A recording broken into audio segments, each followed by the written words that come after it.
Hey guys, this is my attempt to explain an accountable plan in 3 minutes or less. We'll see if I hit it. Something someone probably never told you is that when you form a corporate entity, like either a SCorp or a C-Corp, there's some big deductions that you're used to taking as a sole proprietor or even possibly as a partner in a partnership that are no longer deductible. The main two would be the home office deduction and also mileage for business use on your personal vehicle. In order to understand why this is, you have to understand what you do when you incorporate. Hang with me here through the tax speak. I promise to try to make this simple. When you form a corporate entity, you form an entity outside of yourself. When you're a sole proprietor, the government sees, for tax purposes, it calls you a disregarded entity. There's no difference between you and the business. When you form a corporate entity, you form a living being that's outside of you personally. The reason you do that is to protect yourselves in liability, so someone can only go after the business's assets versus your assets, because now there's a shield between you personally and the corporation.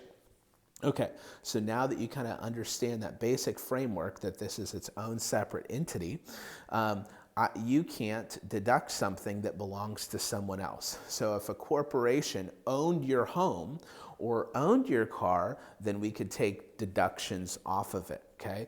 But since you've formed this separate entity and you personally own your car, then the corporation cannot take those deductions. It would be something like my neighbor buying a car and me trying to write it off on my taxes. That doesn't work, right? Okay, so here's the workaround. We call it an accountable plan, where your employer reimburses you for business expenses. If any of you have ever worked for a large employer, you've probably participated in an accountable plan. You just didn't know it was called that. The employer reimburses you for these expenses. So we do these quarterly, and we make sure we report these to the business within 60 days of the expense. You want to do this quarterly, and we want to report these expenses within 60 days, and then we want to pay it right away.